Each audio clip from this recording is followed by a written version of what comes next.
Fenerbahçe'nin Sesi adlı YouTube kanalımızdan büyük Fenerbahçe taraftarlarına selamlar, sevgiler. Efendim bu bizim ilk programımız ve ilk programımızda birbirinden değerli dostlarımla şu anda karşınızdayız. Sosyal medyada çok yakından tanıdığınız Fatih Çelebi ve Muhsin Orhan'la efendim Fenerbahçe'nin Sesi adlı programı yapmaya karar verdik ve bu kararımız içinde Fenerbahçe'mizle ilgili gündemdeki konuları bu ekranlarda sizlerle beraber tartışacağız. Efendim şimdi konuklarıma dönüyorum. Sevgili Fatih ve Muhsin, merhabalar, hoş geldiniz, nasılsınız? Merhaba, hoş bulduk. İnşallah iyisinizdir. Teşekkür İyiyiz ederim. diyor, sen nasılsın? Valla ben deyim, sizleri gördüm, daha iyi oldum. Bugün de daha çok sevinçliyim çünkü Helsinki maçında çok güzel bir skor alarak turladık. Yani neşemiz daha da böyle tavan yapmış durumda. Efendim birçoğunuz zaten Muhsin ve Fatih'i tanıyor ama ben yine de onları tanımayanlar için şöyle kısaca bir mikrofonu uzatacağım. Fatih, senden başlayalım, seni bir kısaca tanıyalım. Evet, 41 yaşındayım Bino. Büyük ve sıkı bir Fenerbahçe taraftarıyım. Herhalde dostlarımız için bu bilgi yeterli diye düşünüyorum. Evet, bize sosyal medyada zaten tanımayan yok. Aşağı yukarı bir grubumuz var. Dolayısıyla da orada konuşuyoruz zaten. Fenerbahçe taraftarı olduğumuz aşikar. Hem de bayağı fanatik derecesinde neredeyse. E, Yaş olarak da 36. Bu kadar yeter herhalde. Eyvallah. Birçoğunuz zaten beni de tanıyorsunuz. Dino Jace olarak bir önceki YouTube kanalımda spor yorumculuğu ve iddia yorumculuğu yapıyordum ama gerçi şu anda yurt dışında yaşadığım için yaşamımla ilgili buradaki vlog çekimlerini yapıyorum. Şu anda seslerde, görüntülerde böyle hafiften bozukluklar olabilir. Sebebi ben Amerika Birleşik Devletleri'ndeyim. Muhsin İspanya'da, Barcelona'da ve Fatih de memleketimizin güzel illerinden İstanbul'da şu anda yayınımıza katılıyor. Evet arkadaşlar, programa girdik ama programa girmeden önce tabii kamera arkasında da, yani şimdi bu programı üçümüz yapıyoruz ama asıl biz kamera arkasında büyük bir aileyiz. Efendim kamera arkasında bizleri destekleyen Umut Aras ve Yusuf Şimşek'e de burada sizlerin huzurunda selamlarımızı iletiyoruz. Efendim dün, yani biz bir gün sonradan şu anda yayını yapıyoruz. Nedeni ise UEFA'da karşımıza çıkacak olan rakipleri de bir görelim dedik. O yüzden yayınımızı bugüne aldık. Normalde sıcağı sıcağına yapıp editleyip sizlere sunmaktı ama üçümüz böyle bir karar aldık. Rakiplerimiz kimler olacak? Hem bunları değerlendireceğiz ama ilk önce Helsinki maçıyla bir başlayalım. Kim başlamak istiyor? Fatih, Muhsin. Fatih dedi, tamam. Fatih, söz sende. Tabii ki harika bir galibiyetle başladık. Yani 5-2 lig skor harika bir galibiyet. Bunu söylemek lazım. Helsinki tabii ki yani rakibimiz değil, bunu söylememiz de lazım. Genel anlamda yetenek konusu çok kısıtlı bir kadrosu olan, kalitesi çok düşük olan, bir oyun anlayışı olan ve bir disiplini olan bir takım. Tüm Avrupa takımlarında olduğu gibi.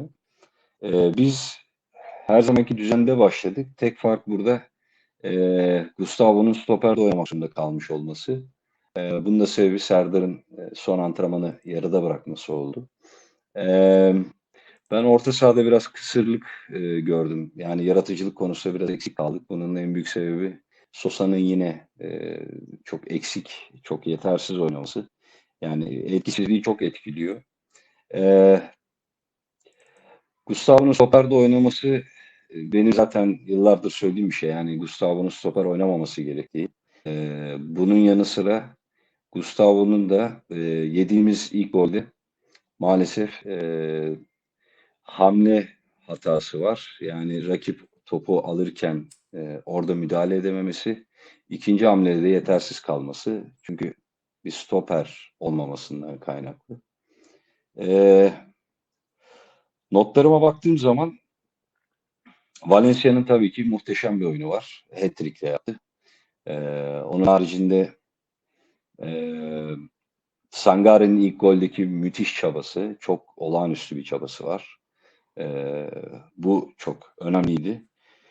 Yeni sezonla birlikte bu set hücumu konusunda hala iyi değiliz. Yani bunu da ya oyun anlayışımız şu anda bunu gösteriyor. Çok fazla oyunu rakip alana yığıp orada işte paslaşarak oynadığımız bir oyun yok. Ee, Bu çok net görülüyor. Muhtemelen yeni sezonla birlikte hala hücum konusunda yani set hücumu oynamıyoruz. Oynadığımız oyunda daha çok oyunu e, yani önde baskı yaparak oynamaya çalışıyoruz. E, Kanat bekleri konusunda Ferdi öne çıkıyor. Şu anlamda öne çıkıyor. O pozisyonda ilk hazırlık maçlarında başladığından bugüne geldiğimiz zaman üzerine koya koya gelmiş. Bunu görüyoruz. Ama tabii ki yine de rakipleri ele aldığımızda Ferdi'nin sol tarafta ne kadar üzerine koyarsa koysun tam o pozisyonun oyuncusu olmadığını kabul etmemiz lazım. E, Takım savunmamız yine iyi bence. Yani Vitor Pereira'nın zaten 2015'te de iyi yaptığı işlerden bir tanesi Fenerbahçe'de takım savunmasını başarılı yapmış olmasıydı. Bunu da şu ana kadar iyi götürüyor, devam ettiriyor. Burada Tisserant'ın yine sağ stoper olarak ben bekliyordum. Üçlüye dönmemizle birlikte sağ stoperde başarılı performans göstermesini çok bekliyordum. Öyle de oldu. Ee, Salah yine muhteşem. Yani her zamanki gibi son maçlarda, geçen seneki maçlarda olduğu gibi yine muhteşem oynuyor. O arada da notlarımı kontrol ediyorum Dino. Mesut'la ilgili bir iki bir şey söylemek istiyorum. Mesut maalesef yanındaki ve yani etrafında oynayan oyuncular kalite bazında onu anlayamadığı zaman, alışverişi iyi yapamadığı zaman ciddi anlamda problem yaşıyor. Modu çok düşüyor, morali çok düşüyor. İşte beklediği pasları alamadığı zaman, işte vereceği pasları veremediği zaman buralarda çok ciddi sıkıntı yaşıyor ve direkt oyundan düşüyor. Bu konu aslında üzerine durulması gereken bir şey. Belki Vitor'un bu konuda biraz daha Mesut'u motive etmesi lazım. Bilemiyorum. Ee, Zaten 60. dakikadan sonra komple oyundan düştü. Ki benim zaten söylediğim 8 numarada daha atletik, daha dinamizmi yüksek, ciğersiz diye tabir ettiğimiz oyuncu profili olması gerekiyor. Zayt bunu çok yapabilecek bir oyuncu değil bana göre. Yani 90 dakika oynayarak bunu yapabilecek değil. Şimdilik ben bu kadar söyleyeyim ve sözü tekrar sana bırakayım Dino. Çok teşekkür ediyorum Fatih. Sözü bu sefer Muhsin Orhan'a bırakıyorum. Teşekkür ederim Dino. Helsinki maçıyla ilgili ilk başta şunu söylemek istiyorum. İlk maçı oynadığımız zaman Fenerbahçe ile Helsinki arasında çok fazla ne oluru bilemiyorduk. Çünkü çok fazla eksiğimiz vardı. Bir de Helsinki'yi her ne kadar videolardan seyredip yorumlasak da ne olacağını kestiremiyorduk. Çünkü Helsinki'yi ben takip etmiyordum. Takip eden arkadaşlar var mıdır bilemiyorum. Birçok arkadaşımızı takip etmediğini düşünüyorum. Ne oluru bilemiyorduk. Çünkü bakıyoruz şampiyon olmuş. 3 yıl şampiyon olmuş. Şu an liginde açık ara önde.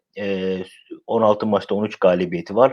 İstatistikler iyi. Zaten Avrupa takımının genelinde eğer istikrar varsa ki birçoğunda oluyor.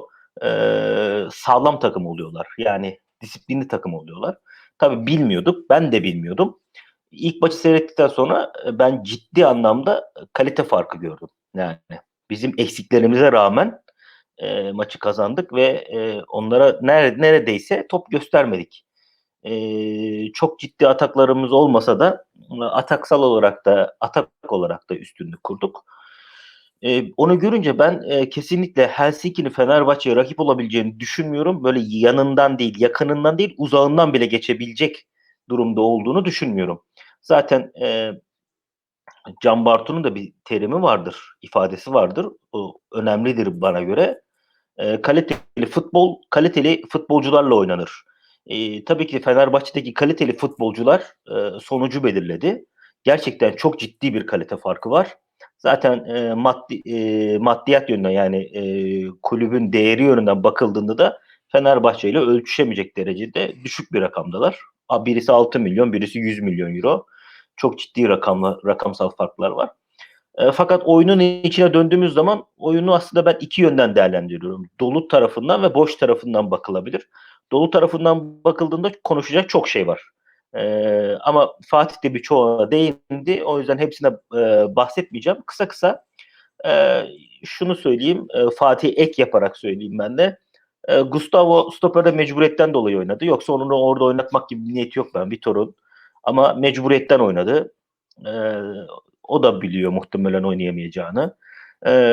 Çünkü eksiğimiz de çok fazla ki yedek kadroya baktığınız zaman gençlerin oluşturduğu bir yedek takım e, hüviyeti vardı yedek kadrosunda, kulübede. Bunlara bakıldığında Fenerbahçe'nin oyuna asılması, disiplinden kopmaması, işte Ferdi'nin ve Nazım'ın üstün çabası, geçmişe nazaran üstüne koyması iyi söylenebilecek şeyler maçın adına. Zaten defans olarak iyiyiz. Yediğimiz gollerde de bir Gustavo'nun hatası var. Diğer golde de rehavetten dolayı yenilen bir gol var. Dolayısıyla ben çok hani yediğimiz gollere takılmıyorum. Sadece Altay'ın ilk golü, benim beklediğim Altay ilk golü kurtarmalıydı. Yani Gustavo hata yaptı, tamam. Kademeye giremedi, tamam, ama o şutu da Altay kalitesinde bir kalecinin çıkartması lazımdı. Ben en azından Altay'dan böyle bir performans bekliyorum ki geçen sene yani neleri çıkarttı bu kaleci. Sadece bunu da ben konsantrasyon kaybı olarak görüyorum. Çünkü kalesine çok az top geldi. Çok az ciddi hata vardı Helsinki'nin. Forvet'te Valencia'nın dönüşü etki edecek demiştim. Etki etti. Valencia gerçekten hızlı, dinamik ve çalışkan bir oyuncu ve pes etmiyor. Bu da işin artı tarafı. Zaten ona Goat diyorlar, keçi diyorlar. Keçi demelerinin de sebebi bu. Ben mutluydum dolu tarafından bakıldığında. Ama boş tarafından bakıldığında bir daha söylüyorum. Helsinki bizim rakibimiz değil. Bizim rakibimizin olmadığı bir kulübün işte kulübe karşı oynadığımızda ben Fenerbahçe'yi değerlendiremiyorum. Çünkü benim ölçüm o değil. Yani mesela Ferdi sırıtmadı, Osayi sırıtmadı, oynadılar, Nazım oynadı. Ya bunlar oyun oynama yönünden, yani kondisyon yönünden artı katar. Ama Helsinki karşısında ben değerlendiremem çünkü yani o koridorları çok rahat kullandılar. Yani kalite o kadar bariz fazla ki durduramadılar yani. Bir Mesut'u tutmak akıllarına gelmedi. İşte ne bileyim, bir Valencia 3. gol attıktan sonra markaj yapmak akıllarına geldi. Hani 3 gol attıktan sonra iş işten geçti zaten. O yüzden boş tarafı var, dolu tarafı var. E, Dolu tarafı çok fazla ama boş tarafına bakıldığında kesinlikle çok ciddi bir kalite farkı var ve dolayısıyla da ben Helsinki'yi rakip olarak görmüyorum. Ben çok rahat maçı seyrettim zaten. Çok rahat da maçı kazanacağımızı, farklı kazanacağımızı da düşünüyordum. Bunu daha önce sosyal medyada söylemiştim ki böyle oldu. Sadece şu yönden mutluyum. Vitor elindeki oyuncuları maksimum seviyede kullanıyor. Yani kısıtlı bir kadrosu var ve bu kısıtlı kadrodan işini yapmaya çalışıyor ve maksimum dönüş alıyor. Bunu başarabiliyor. Bu çok önemli bir artı bana kalırsa ve gençleri kullanmak mükemmel. Bugün Fatih'in attığı gol benim için önemliydi. Çünkü uzun zamandır genç bir oyuncunun girip gol attığı çok az gördüm. E, Özellikle tek top kontrol, sağ kontrol, sol ayak vuruş, döner dönmez vuruş. Bana göre çok önemliydi. Çünkü biliyoruz bizim mesela Samatta'da yaşadığımız olumsuzluklardan sonra böyle bir gol atan bir 19 yaşında 18 yaşında bir çocuğun olması benim için mutluluk veriyor. Arda zaten çok güzel oynadı. Muhammed de aynı şekilde. Yani son golü ben Muhammed'e yazarım çünkü Muhammed hazırladı golü. Ee, Öyle ya da böyle kendi kalesine atmış olabilir ama hazırlayan Muhammed. Ben o yüzden genç oyuncuların kazanılması adına çok büyük bir gece olduğunu düşünüyorum. Umarım üstüne koya koya şımarmadan ve özellikle ilk 11'imiz oluştuktan sonra gelen transferlerin sonunda, günün sonunda yine süre alabilen bir oyun anlayışıyla inşallah devam eder Vitor ve bu futbolcular bizim geleceğimiz olarak yeniden bize ümit verirler diyorum. Teşekkür ederim. Ben teşekkür ederim. Ben de şöyle kısaca bir kendi düşüncelerimi anlatayım. Tisserand ve Attila Szalai hem kademede hem de ofansif olarak da hem Nazım'a hem de Ferdi'ye yardımcı oldular. Çok başarılı buldum. Dediğiniz gibi Luis Gustavo yerini biraz yadırgadı. Normalde eski takımında da orada oynuyordu ama orada oynadığından dolayı zaten Fenerbahçe'ye geldi. Hep bu konuda şikayeti vardı. Tabii ilk golde de onun hatası vardı. Altay da tabii o esnada beklemiyordu böyle bir pozisyonu. Nazım'a zaten söylenecek hiçbir şey yok. Nazım ilk asistinde yani o mücadelesini vererek son çizgide yaptığı orta hakikaten çok iyiydi. Ferdi 90 dakika boyunca o çizgide gitti geldi devamlı mücadele etti. Zaiç bir iyi bir kötü ama bu maçta fena değildi. Ama ben Sosa'yı açıkçası beğenmedim. Yani Sosa her atağa çıktığında bizim defansla aramızda bir 30-40 metre bir mesafede bir aralık bırakıyordu. Bu da tabii Helsinki oyuncularına bir avantaj sağlıyordu. Valencia'yı zaten hiçbir şey söylemiyorum ama tabii ki bu Valencia 3 gol attı diye de santrafor alınmayacak kaidesini getirmiyor. Zaten bunu ikinci bölümde de tartışacağız. Hem transferlerimiz hem de şu andaki oynadığımız sistemi de ikinci bölümde tartışacağız. Osea ilk yarı çok iyiydi. 13. dakikada yaptığı asiste 2-3 çalım atarak, mücadele ederek asist yaptı. Harika bir oyun oynadı. Mesut İlk yarı bir 4-5 pozisyona girdi. İkinci yarı 71. dakikada oyundan çıkıp Arda'ya verdi. Ama Mesut'ta da bir durgunluk var. Ama tabii bu tür büyük oyuncular bir bakarsınız bir asist yapar ya da bir gol atar, işi bitirir. Mesut'un hala bir kondisyon sıkıntısı var diye düşünüyorum. Yani bir 90 dakika maç çıkartacağını düşünmüyorum. Bu arada notlarıma da bakıyorum. Şimdi 11. dakika, 14. dakika, 52. dakikada Valencia'nın golleri, 90+2'de Fatih Yiğit Şanlıtürk'ün golü ve 90+4'te Mati Peltao, yani biz bunu Muhammed'e yazıyoruz, kendi kalesine attı ama 5-2'lik çok rahat bir skor. Teşekkür ediyoruz Fenerbahçe'mize, emeği olan herkese. Şimdi Muhsin, sana sorum. Gruplar belli oldu. Gruplardan bir başlayalım. Rakiplerimiz hakkında şöyle kısa kısa alalım. Sözü sana bırakıyorum. Teşekkür ederim. Gruplarda ben biraz farklı bir şey bekliyordum. Çünkü bizim biliyorsunuz yani hep Şampiyonlar Ligi'nde böyle ayarında çekişmeli gruplara düşeriz. Ben orada Napoli'yi bekliyordum. Ne bileyim Lazio gelir diye düşünüyordum. Leicester City gelir diye düşünüyordum. Yani böyle Lyon gelir, Monaco gelir. Yani biraz daha üst takımlar gelir. Bir Şampiyonlar Ligi estirirler gene düşünüyordum ama son zamanlarda Fenerbahçe'nin gerçekten bir şansı var. Bunu kabul etmek gerekiyor. Futbolda şans da gerekli. Bunun üzerine baktığım zaman grubumuz bence iyi bir grup. Fenerbahçe bu gruptan çıkabilecek seviyede. Daha önce çok daha zor gruplardan çıktı çünkü. Bakıyoruz Olympiakos bizi çok zorlayacak bir ekip değil. Aynı şekilde Frankfurt da öyle. Şimdi aynı Belçika takımı var. Aynı şekilde o da öyle yani. Hani bu rakipler çok zorlayacak bir rakip değil. Olympiakos yakın, Belçika da yakın. Hani bu yakınlık anlamında hani kış şartlarında oynanacak olan maçlardan dolayı da deplasman maçlarına git gel olaylarından da biraz rahatlık yaşayacak Fenerbahçe. Yani kuzey ülkelerine gidebilirdi, daha güneye gidebilirdi. Daha zor rakiplerle karşılaşabilirdi. Dolayısıyla bunların hiçbiri olmadı. Bana kalırsa grubumuz gayet güzel. Olması gerektiği gibi. Yani çok rahat ben çıkacağını düşünüyorum Fenerbahçe'nin. Tabii yalnız şunu eklemem gerekiyor. Yani bu kadroyla değil, güncellenmiş yeni kadroyla. Eğer gerçekten istenilen Vitor Pereira'nın istediği transferler gelirse ben Vitor'un bu gruptan çıkacağını düşünüyorum. Hiç de zorlanacaklarını düşünmüyorum. Çünkü diğer rakipler kalbur üstü rakipler değil. Evet, bir Olympiakos orada aynı o ligin, Yunanistan liginin iyi takımıymış gibi gözükse de bizim kalibremizde değil. Bizim oyuncularımızın kalibresinde kalite farkı olarak bile çok ciddi farklar var arada. Ben iyi şeyler düşünüyorum. Transferlerde geldiği takdirde çok rahat bir şekilde bu gruptan çıkacağımız, lider olarak çıkacağımızı düşünüyorum. Teşekkür ederim. Fatih, senin düşüncelerini de alalım. Yeni kura çektik. Sence ne yaparız? Evet, Dino, yani Muhsin'in söyledikleri genel anlamda zaten gayet e, güzel ve doğru. Burada tabii dikkat çekeceğimiz takım Eintracht Frankfurt olur. Tarihi aslında çok önemli bir kulüp Eintracht Frankfurt. Olympiakos'ta tanıdık bir isim var, Valbuena, bizim eski oyuncumuz. Benim de çok sevdiğim, çok beğendiğim bir oyuncuydu. O da orada devam ediyor.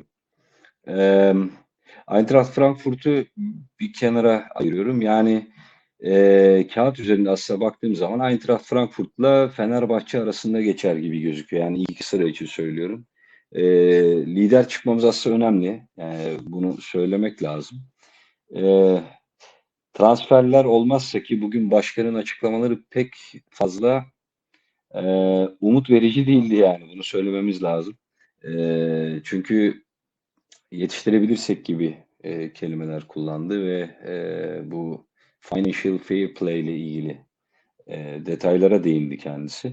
E, Ama ben bu Japon oyuncuyu bekliyorum açıkçası. Onun gelmesini bekliyorum Onu önümüzdeki ikinci günlerde. bölümde tartışalım Ki istiyorsan. o da önemli bir enerji katacaktır. Transferler bölümünde tartışalım. Yani Tabii tabii, aynen. Ben sadece birinci şimdi özet olarak söylemek istedim. anladım. Bittiyse ben söz alıyorum. Ama bu gruptan vereceğim, bu gruptan çıkacağımızı ben de düşünüyorum. Ama birinci, ama ikinci. Olympiakos'la, yani bu da kazanacağımızı düşünüyorum. Belki Yunanistan'da oynanacak maçta seyirci etkisiyle, ki Olympiakos'un da seyircisi sıkı bir seyircidir. Bunu da kabul etmek lazım. Ee, Orada belki bir beraberlik bile bize yeterli olabilir. Frankfurt takımında da yine aynı şekilde burada bir galibiyet, orada bir beraberlik ve Antwerp maçlarının ikisinden de galibiyet alırsak zaten bizim için çok yeterli olur. Ama tabii transferlerin gelmesi çok çok önemli burada. Ona da değinmek lazım Dino, buyur. Senin de fikirlerini alalım bu konuda. Teşekkür ederim. Ben iki yönlü bakıyorum. Transferlerimiz eğer olmazsa, çünkü biraz önce de söyledim, başkanımız yine bir karamsar konuştu. Eğer transferlerimiz olmazsa ilk ikiyi zorlayabiliriz. Yani üçüncü de olabilir. Çünkü bu kadroyla Olympiakos da bizi yenebilir. Ama inşallah öyle bir şey olmaz. Tabii gönlümüzde öyle geçmiyor. Çünkü biraz sonra transferleri de konuşacağız. Solda problemimiz var, orta sahada var, forvette var. Murat Kapacan daha henüz lisansı çıkmadı. Yani kulüp içinde de birçok problemler var. Onları tartışacağız. Eğer transferleri de yaparsak ben en az 7 avarajla lider olarak çıkarız diye düşünüyorum. Bakın, 7 avarajla. Çünkü bu üçlü sistemde az gol yiyen bir takım ve ofansif olarak da çok gol atan bir takım olacağız. Hatta yayından önce Fatih ile de konuştuk biz bunu. Benim düşüncem bu. Ama bence biz bunu çok rahat bir şekilde başaracağız. Transferlerimiz eğer gelirse de buradan açık ve net söylüyorum, finali çok rahat görürüz diye düşünüyorum. Bu sisteme dayanarak konuşuyorum arkadaşlar. Şimdi ikinci bölüme geçelim istiyorsanız. Fatih, senden almıştım. Senden devam edelim. İki soru soracağım. Bir, sistemi soracağım. Yani Vitor Hoca'nın getirdiği sistem. Çünkü biliyorsun şu anda İngiltere milli takımı oynuyor. Chelsea oynuyor. Birçok major liglerde üçlü sistem oynanıyor. Ve bu baktığımız zaman böyle gözümüze şeffaf, gözümüze güzel bir futbol getiriyor. Hem sistemi soracağım ve transferleri soracağım. Bu iki soruyu cevaplamanı istirham ediyorum senden. Tabii. Sistemle ilgili şunu söyleyeyim. Şimdi elimizdeki kadroya bakarsak, yani geçen yıldan bu yıla gelen kadroya baktığımız zaman, yan kadro mühendisliği aslında üçlü sisteme çok uygun bir kadro mühendisliği değildi. Tamamen dörtlüye uygun bir kadro sistemi, kadro düzeniydi. E, Bence Vitor büyük bir risk aldı. Aslında dörtlü başlayabilirdi. Dörtlü oynamayı da iyi bilen bir hoca. Zaten akademik kariyeri olan bir hoca. Tez yazmış bir hoca. Aslında yani bir hoca değil. Sadece üçlüyü biliyormuş gibi bir durum yok ortada. Ben üçlüye bu arada asla karşı değilim. Sadece önemli bir risk aldığını düşünüyorum. Hem elindeki kadrodan dolayı hem bunu devşirmekten dolayı söylüyorum. Yani bana göre dörtlüyle yola çıksaydı, dörtlü savunma ama orta saha üçlü olmuş, 2-3-1 olmuş, bu fark etmez. 4-3-3 olmuş. Ama en azından savunma bloğu için söylüyorum. Dörtlü savunmayla başlasaydı işi daha kolay olurdu. En önemli nedeni ise ben hoca seçimi yapılırken Fenerbahçe'de, yani daha hocamız belli değil. Benim birinci kriterim bu kadroyu oynatacak, bu kadroya uygun hoca olmalı demiştim. Bunun birinci sebebi tabii ki bizim mali durumumuz ve çok fazla zaten geçen yıl transfer yapmış olmamızdı.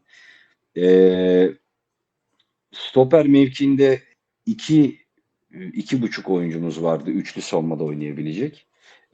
Bir tanesi Salah'ı, bir tanesi Tisserand. Serdar buna hani ayak uydurabilecek bir oyuncuydu ama Kim Min-jae geldi. O da üçlü savunmada zaten oynamış bir oyuncu. Kanat bek konusunda yani ciddi sıkıntımız var. Şu an Ferdi çok çalışıyor aslında. Yani bunu söyleyeyim. Ciddi anlamda çabalıyor, çalışıyor orada e, başarılı olabilmek için. Ama Osayi yeterli değil. Sangare evet dünkü maçta çok iyiydi ama şurası kesin. Sangare'nin de geçen yıl performansına baktığım zaman bir 3-4 maç iyiydi ama bu düzende de Sangare'nin orada çok yararlı olup olamayacağı konusunda emin değilim. Burak Kapacak bu işi yapabilir sağ tarafta. Ama sol tarafa mutlaka ve mutlaka birileri şart. Ee, Bu üçlü savunmada sadece olayı üçlü savunma diye bakmayalım. Yani oyun anlayışı olarak hocanın yapmaya çalıştığı önde baskıyı mümkün mertebe fazla yapmak, topu mümkün mertebe çabuk kapabilmek ve o şekilde gol yollarına ulaşmak. Ee, Şu ana kadar yani biraz da şanslıydık. Bunu da kabul edelim. Çok enteresan goller bulduk. Evet, savunma konusu Dino, sana katılıyorum. Savunma konusunda iyi gidiyoruz. Yani gol yememe konusunda başarılıyız. Ama ligde şu ana kadar iki maçta en fazla kurtarış yapmış olan oyuncumuz, yani ligin en fazla kurtarış yapan kalecisi Altay oldu. Şimdi bu bir taraftan çok iyi. Altay'ın performansı olarak bakarsak çok iyi. Ama diğer taraftan bakarsak ligin en fazla kurtarış yapmasının da nedeni herhalde oyunun biraz fazla oralarda oynanmış olması. Yani savunmamızın olduğu bölgede çok oynanmasının neden olduğunu da söyleyelim. Şimdi transferle ilgili konuşacak olursak yani ben çok emin tabii ki değilim. Bugün özellikle başkanın açıklamalarından sonra biraz daha temkinli konuşmaya çalışacağım. Ama Japon oyuncunun gelmesini bekliyorum ki Japon oyuncu gelirse bence fena bir transfer olmaz. Şundan dolayı olmaz. Tabii ki tanımıyorum oyuncuyu ama biraz analiz ettikten sonra anladığım kadarıyla e, tanıdığım kadarıyla şunu söyleyebilirim. Vitor'un defanstan hücuma çıkarken hızlı çıkmayı sağlayabileceği, gerek topla birlikte driblingleriyle gerekse de paslarıyla, yani hızlı oynayabilen bir oyuncu. Çok enerjik bir oyuncu, çok atletik bir oyuncu. E, Bu önemli. 90 dakika gerçekten o 8 numaraya Gustavo'ya çok önemli yardımcı olabilir. Yani Zayt'sin yetmediğini söyledim az önce. Bu konularda yetersiz kalacağını söyledim atletizm konusunda. Bu konuda faydalı olabilir ama bu oyuncudan çok fazla öyle şut ve gol ve asist buraları çok beklememek lazım. Daha çok enerji katacak orta sahaya. Hücuma daha hızlı çıkmamızı sağlayabilir ve çok fazla e, hareketliliği arttırır orta sahada. Bunları söyleyeyim. Ama işin gerçeği aslında tabii sol tarafa olmazsa olmaz diyorum. Benim için aslında sağ tarafa bir oyuncu şart. Yani Burak Kapacak orayı yapabilecek olsa dahi 21 yaşında bir oyuncu, daha henüz çok genç. Aslında olgun bir yapıda bir oyuncu. Yani yaşına göre olgun oyun oynayan bir oyuncu. Ama tabii ki keşke oraya da e, daha e, tecrübeli bir oyuncu olsaydı. İsimden bağımsız söylüyorum bu arada. Sol tarafa Kolasinac bir buçuk konuşuluyor ama yani hala gelip gelmeyecek konusunda net bir fikir sahibi değiliz taraftarlar olarak gördüğümüz ve takip ettiğimiz kadarıyla. Santrafor, evet, yani az önce Muhsin de değindi. E, Yani bizim Valencia'nın bu performansları e, yanıltmamalı. Yani bu oyun anlayışında, çünkü benim tahminim aslında Vitor daha böyle pivot santrafor tarzı. Arkasındaki 2-10 numarayı, bu Pelkas olsun, Mesut olsun, onları daha rahat oynatabilecek, alışverişleri iyi yapabilecek, sırtı dönük oynayabilecek ve tabii ceza sahası içerisinde de çok e, net gol vuruşları olan bir oyuncu. Güçlü bir santrafor istiyor diye tahmin ediyorum. Benim bu oyuna özel bu olmalı zaten yani bence. Valencia tabii bu oyunun oyuncusu değil. Yani Valencia şu anda çok ekstra performans gösteriyor. İyi gidiyor ama neden Valencia'da olmasın? Yani santrofor olarak hem Valencia olsun. Evet, Samat'ta da var ama işte onun mental problemleri çözülür mü çözülmez mi onu da çok bilmiyoruz. Hepimizin hemfikir olduğu şey. E, Santrafor'da mutlaka şart. Yani şu ana kadarki kazandığımız maçlar, son cümle, bizi yanıltıp transferden vazgeçirmemeli. Bu geçmişte birkaç kez oldu Fenerbahçe'de. Şampiyonluk yolunda ve Avrupa'da başarı istiyorsak mutlaka sol tarafa, santrafor bölgesine, 8 numara bölgesine ve sağ tarafa benim için aslında mutlaka transferler yapılmalı. Pek ümitli değilim ama umarım yapılır. Şaşırırız. Başkan ve yönetim bizi umarım şaşırtır. Teşekkür ederim. Muhsin, söz sende. Şimdi ilk önce transfer konusuyla ilgili mi yoksa sistemle mi alakalı? Hiç fark etmez çünkü iki soru sordum. Tamam. Hangisinden başlayabilirsen. Şimdi ilk önce sisteme bakıldığında yeni bir sistem, üçlü oyunu benimsemek bu oyuncularla zor demiştik biz. Çünkü bu oyuncuların yapısı bakımından bakıldığında bu sisteme uygun oyuncular değil. Yani kanat bekleri işte zaten forvet eksiğimiz zaten vardı. Onun yanında sürekli atletik oyunculara ihtiyaç var. Basacaklar yani. Bunları düşündüğümüzde bu oyun olur mu olmaz mı derken Vitor elindeki malzemeyle bize bir şeyler çıkarttı. Ortaya koydu. Bak dedi, ben dedi bunu yapabileceğim ama bana transfer yapın dedi yönetime.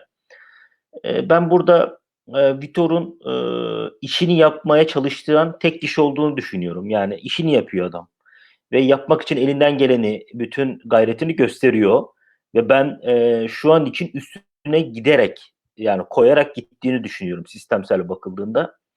Ama sistemin çok büyük defoları var. Şimdi ben burada çok büyük defoları var derken oyuncu anlamında söylüyorum. O transfere geçmeden önce son bir şey daha söyleyeyim sistemsel olarak. Şimdi biz bunu resmi maç olarak bazında bakıldığında 4 tane maç oynadık. 4 maçta değerlendiriyoruz. 4 maçta bizi kıpırdattı biraz ama çok büyük sorunlar vardı. 4 maçta yani son 2 Helsinki maçları haricinde e, ligdeki oynadılan 2 maçta sorunlar vardı. Sistem işlemeye çalışıyor, bir şeyler oturtmaya çalışıyor ama oyuncular aksıyor ve dolayısıyla da sıkıntılar yaşadığımız anlar oldu. Buna baktığımda ben aklımda şu soru var. İnşallah bu duruma düşmeyiz. Acaba diyorum ki yani biz önde basmayı benimsiyoruz. İşte e, pres yapacağız, topu alacağız, kapacağız. Bu kadar denklemin içinde eğer herhangi oynadığımız bir rakip oradan topu çıkartırsa ne olur arkada? Benim aklımdaki soru şu an bu. Transferler geldiği zaman bir daha konuşabiliriz ama transferler olmadığı için şu an mesela Altay maçında transfersiz çıkılacak. Elimizdeki mevcut kadroyla oluşturulacak. Mesela Altay çıksa ne olur? Düşünüyorum yani kafamda o maçı oynuyorum. Çok zor durumlara düşürebilirler. O yüzden bir an önce oyuncuların gelmesi lazım. Çünkü kolay bir şey değil. Gelen oyuncular da ne kadar hazır olacak? İşte sisteme ne zaman ayak uyduracaklar? Ya sistemin içindeki oyunculara ne zaman ayak uyduracaklar? Bunlar zaman isteyen şeyler. Bu zamanı vermesi için yönetimin bir an önce transferleri yapması gerekiyor. Ki Kim Min-jae'de gördük arkadaşlar. Yani Güney Koreli stoperimizde oyuna müdahil oldu fakat yani ilk 11'e yazıldı. Lakin senkronizasyon sorunları var. pas sorunları var. Çünkü daha çok yeni. Yani çok yeni antrenmana çıktı. Takımın içinde çok yeni. Farklı bir iklim, farklı bir ortam, farklı bir dil. Hepsi bir arada birleşince zamana ihtiyaç oluyor. İşte bu zamanı önlemek de yönetimin elinde. Zaten bir kere köklü bir devrim yapılmış, üçlü sisteme geçilmiş. Üçlü sisteme geçilirken bu futbolcular üçlü sisteme uygun değildi. Onları uygun hale getirmek. Uygun hale gelmeyen yerler var. Çünkü eksik transferler var. Bir de onları düşünerek onları nasıl hallederim diye efor sarf etmek çok zor, çok stresli ve çok baskılı bir iş.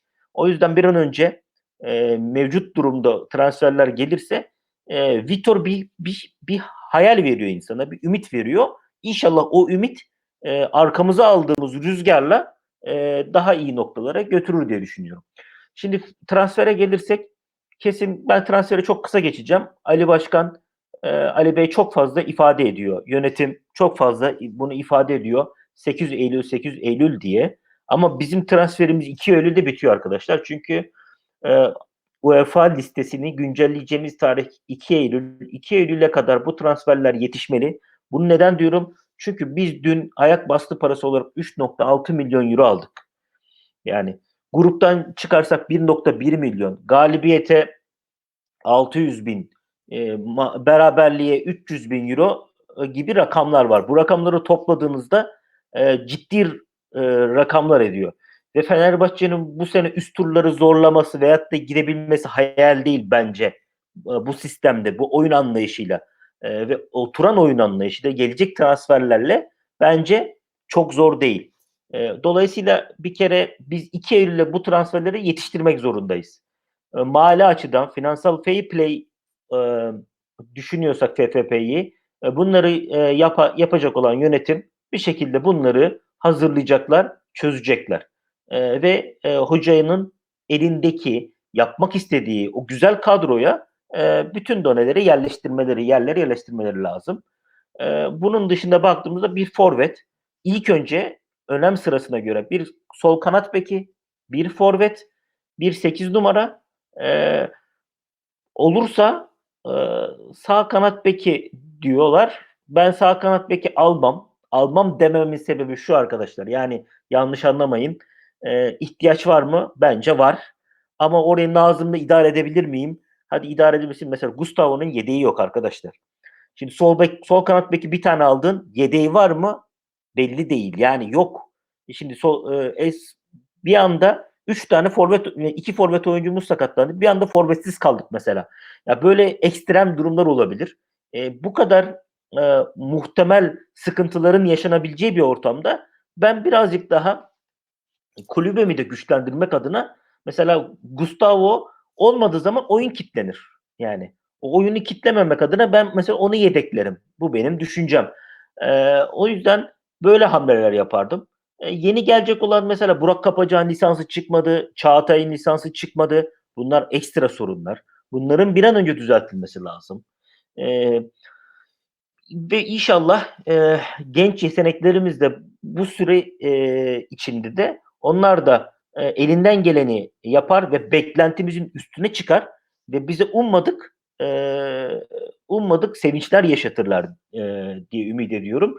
Çünkü bu kadar maddi sıkıntının içinde, bu kadar olumsuzluğun içinde sanki biraz çok fazla istediğimiz sayıda transfer yapamayacakmışız gibi bir hava ve izlenim var. Dolayısıyla da burada Vitor sığınacak liman altyapıdaki gençler olacaktır maalesef. Yani aslında benim için iyi ama takımın planlanması açısından birazcık daha kötü oluyor bu realiteye baktığımız zaman. E, Bilmiyorum bakacağız. Gidecek oyuncular söyleniyor. Bu arada daha bir sürü gidecek oyuncumuz da var yani onlara hiç değinmedik. Şu an ben Fenerbahçe'nin bu gelecek ve gidecek oyuncular arasında ne yapıldığını, ne yapılmak istendiğini bilmiyorum. Tek temennim şu, inşallah ümit ediyorum Vitor'un istediği isimleri alırlar. Ben Alexis Sanchez gelsin, Lacazette gelsin, işte yok Sissoko gelsin. Ya ben bunlardan değilim. Ben aynı Vitor'un Kim Min-jae'yi getirdiği gibi onun sonuçta bu onun transferi herkes tarafından bu kabul ediliyor. Çünkü kimse tanımıyor. Böyle transferlere yönelmesi gerektiğini düşünüyorum. En azından bu benim sistemime uygun, bu benim için ideal denilen oyunculara yönelmek bana göre çok daha mantıklı, çok daha önemli olduğunu düşünüyorum. Ve ben bir de bu FFP'yi dengelemek adına takımdan bir kişinin en azından satılacağını düşünüyorum. Teşekkür ederim. Ben teşekkür ederim. Kısaca da ben de fikirlerimi ileteyim. Sistem konusunda zaten gerekli olan bilgileri siz verdiniz. Benim hoşuma giden işte rakibin birinci bölgesinde basan bir takımımız var. Pres yapan bir takımımız. 90 dakika boyunca pres yapan bir takım var. Ama dediğimiz gibi yani bu presleri yaparken belirli bölgelerde çok büyük açıklar veriyoruz. Şimdi defanstan başlarsam Tisserand, Atilla Salahi, Kim, Serdar tamam burada oturdu. Bence hoca Gustavo'yu joker olarak kullanacak. Yani Serdar sakatlandığı zaman işte Kim mesela daha UEFA lisansı çıkmadı. Oldu ya aksilikler olursa çıkmazsa Gustavo'yu orada joker olarak oynatacak. Bu arada Gustavo'yu 6 aydan beri Latino ülkelerinden ve Amerika Birleşik Devletleri'ndeki medyadan öğrendiğim kadarıyla Inter Miami hala istiyor Beckham'ın takımı. Yani Ocak'ta gitme ihtimali var. Normalde ligler tam tersine başlıyor burada. Yani her an transfer olabilir. Yani bu Eylül'e de bekleyemeyebiliriz. Mesut için de bu geçerli. Columbus takımı Mesut için uğraşlar verdi ama Mesut yeni geldiği için istemedi ama Ocak'ta Mesut her an transfer olabilir. Bunu da şimdiden söyleyeyim. İnşallah öyle bir şey olmaz. Çünkü Mesut bizim için değerli bir oyuncu. Ama tabii başkan biliyorsunuz yani Atilla Salahi'ye de bir 20 milyon geldiği zaman Altay'a bir 25 milyon geldiği zaman verebiliriz dedi. Yani bizim için değerli olan oyunculara. Biz şu anda taraftar sesiyle konuşuyoruz. Sosa %90 Ocak ayında Arjantin'e geri dönecek. Çünkü Vitor Hoca bunun da farkında. Yani lig, Türkiye Kupası ve UEFA maçlarına baktığımız zaman yaklaşık bir 60 maç. 60 maçı kaldıramayacağını düşünüyorum. Bir tane orta saha dedik ya transfer. Ocak ayında ikinci bir orta saha alabiliriz. Bu orta sahada 6 ile 8'i arasında bir oynayabilecek bir oyuncu. Yani hem Gustavo'nun orta sahada oyununu tamamlayacak hem de 10 numaranın arkasında yani 6,5 dediğimiz bir oyuncu gelebilir. Forvet konusuna gelirsek de arkadaşlarımın dediği gibi bir pivot oyuncu isteniyor. Aylarca hep Sörloth konuşuldu. Gerçi şu anda transfer oldu gitti ama yani neden hep Sörloth? Yani hiç mi yabancı bir oyuncu kalmadı? Güney Afrika'da ya rahmetli İlhan Cavcav'ı hatırlarsanız ya o kadar oyuncu aldı, milyon dolarlara sattı. Ya bizim hiç mi yok böyle bir ekibimiz? Güney Amerika'ya gidin, Güney Afrika'ya gidin. O kadar gencecik oyuncular var. Memleketimizde var yani. Takılmışız bir Sörloth. Allah'tan gitti de gelmedi yani. Evet güzel bir oyuncu ama kimyası Türkiye'de olan bir oyuncu. Leipzig'e gitti gördük ne yaptığını. Yani kadroya bile giremiyordu. Belki İspanya'da belki. Orta saha ve forvette kesinlikle transfer şart. Burada Burak Kapacak Bursa'da sol açıkta oynadı.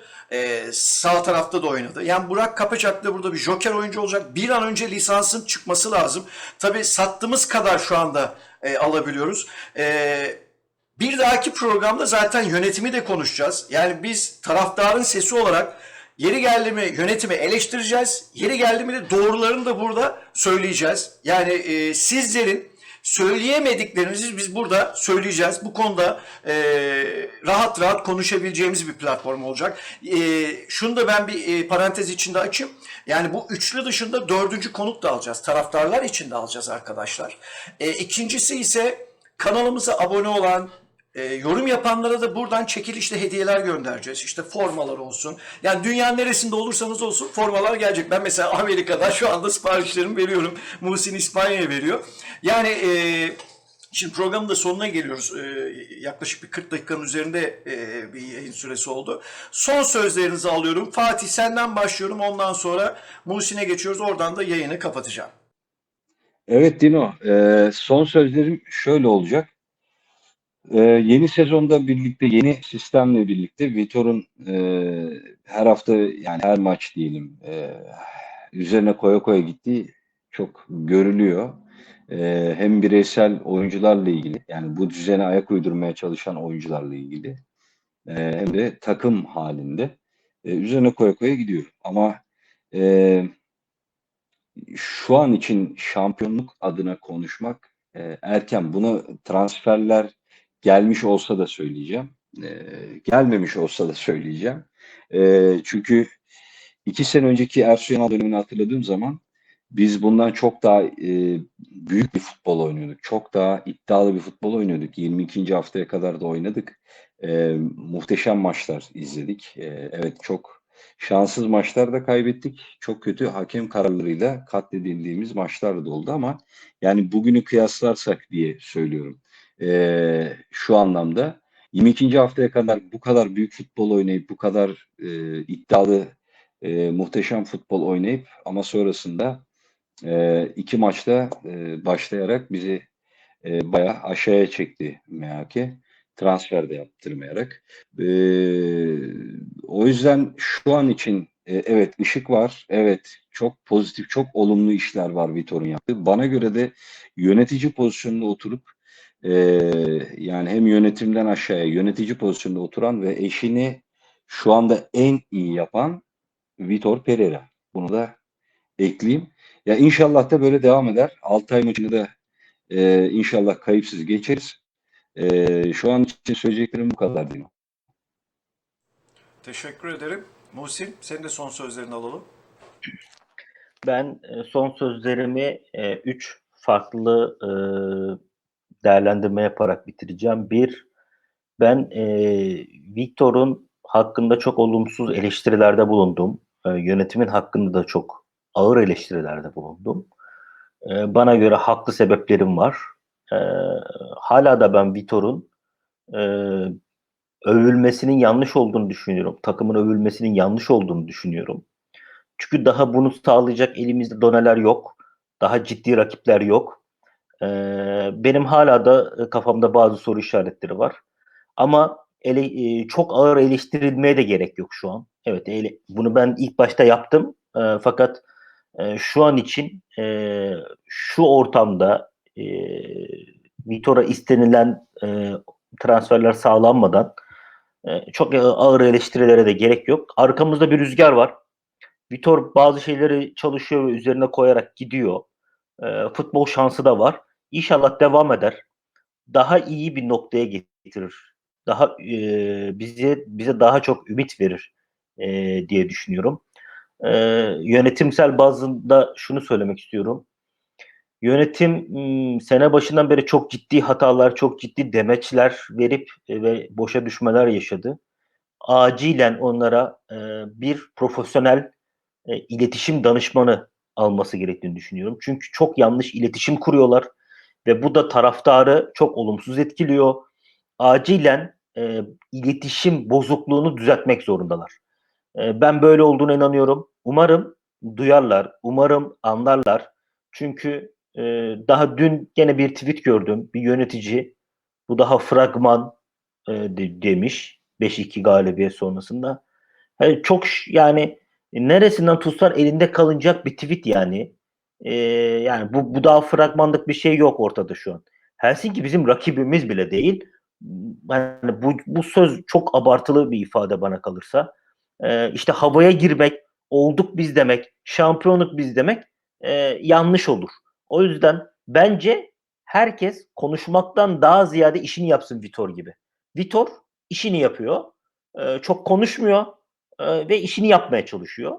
E, Yönetim de bence çok konuşmaktan ziyade iletişim bozukluğunu sürekli bize yansıtmaktan ziyade işini yapmalı. 2 Eylül'de transferleri yetiştirmeli. Herkes işini yaparsa taraftar da işini yapar. Herkes mutlu olur diye düşünüyorum. Son olarak da şu şekilde bitirmek istiyorum. Umarım e, takımımızın arkasında bir rüzgar esiyor şu an. Bu rüzgar Altay maçında da eser ve biz o maçtan da galip geliriz. Çünkü o maçta kaybetmememiz bizim için aslında önemli. Çok önemli bir nokta. E, Çünkü maalesef takım yani taraftarlarımız hem boş tarafından çok bakan var, dolu tarafından bakan var. Bir de bunların dışında da ya hani vurmak isteyenler var. O yüzden hani bunların hiçbiri olmasın. Şans da gene yanımızda olsun. Ben UEFA çekilişindeki şansımızın yanında olduğunu görünce ya bu da olsun da ya bizim de 40 yılın başında yüzümüz gülsün diyorum. Transferler gelene kadar bu ligi hasarsız bir şekilde götürelim. Takıma ve Vitor'a başarılar diliyorum. Umarım yarınlara daha ümitli bakabiliriz. Teşekkür ederim. Sevgili izleyicilerimiz, yayını kapatacağım ama kapatmadan önce de ben şunu söylemek istiyorum. Aslı olan Fenerbahçe'dir. Bu programda yeri geldiği zaman yönetimimizi eleştireceğiz. Yeri geldi mi hocamızı eleştireceğiz. Yeri geldi mi futbolcularımızı eleştireceğiz. Doğru neyse şeffaf bir şekilde bu platformda izleyebilirsiniz. Zaten arkadaşlarım gereğini söyledi. Teşekkür ediyorum. Bu yayın için, değerli vaktinizi harcadığınız için. Zaten ilerleyen zamanlarda Altay maçından sonra da yayın yapacağız ama her anda bir gündem olduğu zaman yayın yapabiliriz.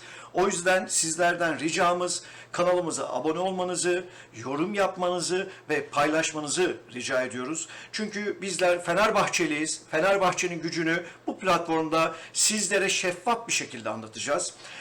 Muhsin ve Fatih, çok teşekkür ediyorum. Biz teşekkür ederiz. Ben de teşekkür ediyorum. Çok kısa Dino, Umut Aras ve Yusuf Şimşek'e şuradan bir selam göndereyim. Eyvallah, Bir eyvallah. kapatmadan. İnşallah onları da alacağız. Canlarımız onlar. Onları da inşallah yayın alacağız ilerleyen zamanlarda. İnşallah. Bu arada senin de ekstra emeğine ben bir kez burada taraftarlarımızın, dostlarımızın huzurunda ben yine bir teşekkür etmek istiyorum. Bu işte en büyük işi sen yapıyorsun. Bunu söylemek lazım. Emeğine sağlık. Eyvallah. Bizi yönetmek haricinde arka tarafta çok büyük iş yapıyorsun. Ben Musim ve kendi adıma çok teşekkür ediyorum. Emeğine sağlık tekrar. Ben teşekkür ederim. Benim hayatımda 2 tane aşkım var. Birim ailem, ikincisi ise Fenerbahçe. Ne kadar gurbette olsak da gündemi her zaman takip etmeye çalışıyoruz. Yani aşktan hariç çok farklı bir duygu Fenerbahçe. Çocukluğumuzdan beri hep böyle devam etti. Yaşım 46 oldu, hala devam ediyor. Ölene kadar da devam edecek. Efendim, dediğim gibi ilerleyen zamanlarda hediyelerimiz olacak, çekilişlerimiz olacak ve sizler yayınımıza katılacaksınız. Yani bu üçlünün haricinde 4. konuk olarak sizleri de alacağız. Bu sürprizleri verdikten sonra efendim başka bir videoda görüşmek üzere. Hoşça kalın. Hoşça kalın. Hoşça kalın.